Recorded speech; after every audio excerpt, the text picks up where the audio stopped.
The Nexari Empire had swept through 17 star systems in as many days. Their massive dreadnoughts, each the size of a small moon, simply appeared in orbit above populated worlds and broadcast a single message: surrender or face annihilation. Every civilization had chosen surrender. Admiral Corvex stood on the bridge of the flagship Dominion, watching the blue-green marble of Earth rotate slowly beneath them. The third planet of this unremarkable system had shown no signs of advanced technology during their long-range scans. No orbital stations, no defensive platforms, no fleet formations. Just a single species that had barely managed to crawl beyond their home world. "Another primitive world," muttered Commander Thane, his scaled hands dancing across the tactical displays. Their largest vessels appear to be crude metal constructs powered by chemical reactions. "This will be over in minutes," Corvex nodded, his four eyes studying the peaceful planet below. The Nexari had conquered worlds with technology far superior to this one. The inhabitants of Earth would join the countless billions already serving the Empire, their resources feeding the ever-expanding war machine.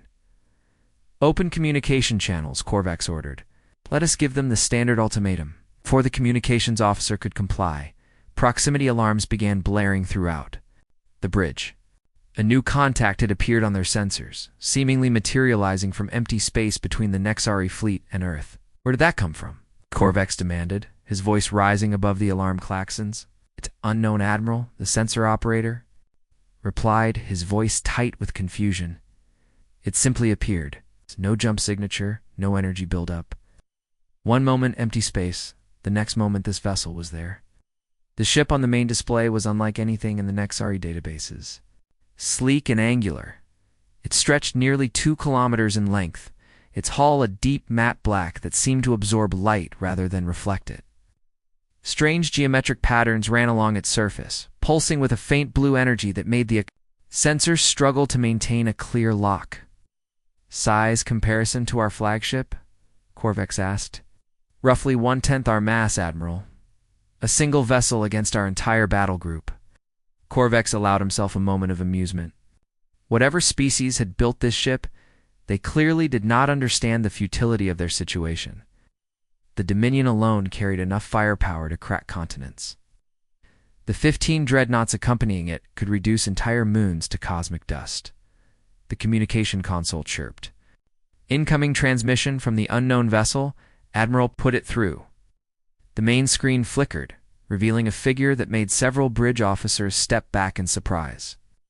The being was bipedal, similar in basic structure to the Nexari, but smaller and apparently more fragile.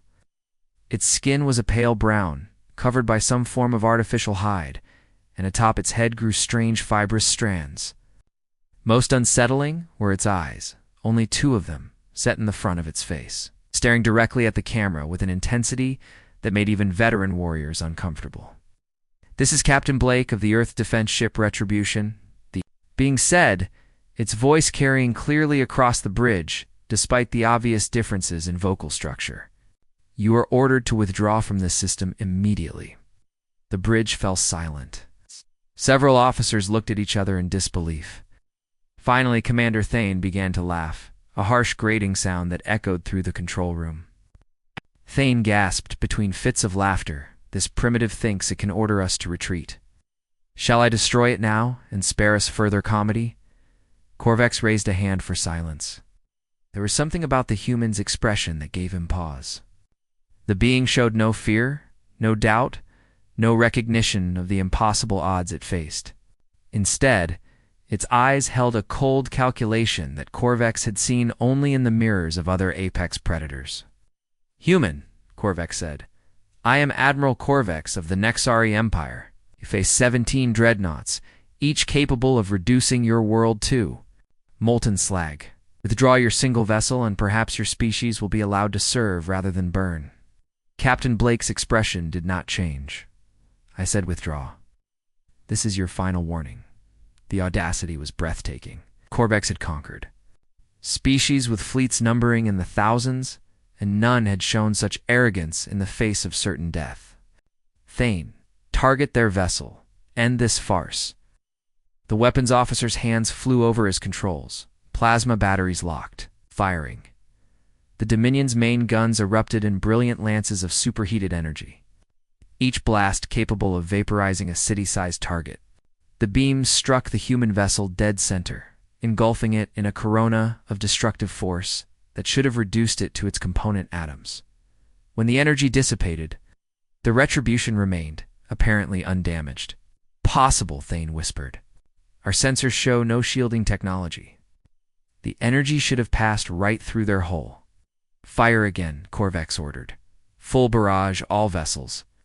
The space around Earth lit up like a newborn star as 17 dreadnoughts unleashed their combined fury. The volume of fire was sufficient to sterilize the surface of a planet. Yet when the light faded, the human ship still hung in space, serene and untouched. Captain Blake's voice came through the communication channel, calm and steady. Your turn is over. Now it's mine. The retribution moved it. It didn't accelerate gradually as starships should. Ow. One moment it hung motionless, the next, it was among the Nexari fleet, weaving between the massive dreadnoughts with impossible grace. The human vessel's weapons began to fire, not the crude projectiles the Nexari had expected, but beams of coherent energy that cut through their shields as if they were not there. The first dreadnought died in seconds, its hull splitting open, like overripe fruit. The second followed moments later, its fusion reactors detonating in a brief sun that illuminated the face of Earth. All vessels concentrate fire on the human ship, Corvex screamed into his communicator, watching his fleet die around him. But the retribution was everywhere and nowhere, phasing through solid matter when weapons fire should have struck it, appearing behind vessels to deliver killing blows too. Their reactor cores. The Nexari had never encountered technology like this. Weapons that ignored their defenses. Engines that operated outside known physics. In less than 10 minutes, 16 dreadnoughts had been reduced to expanding clouds of debris. Only the Dominion remained, its weapons systems damaged, its engines failing. The human ship appeared directly in front of the bridge viewport, close enough that Corvex could see details of its alien construction. Captain Blake's face appeared on the main screen once more.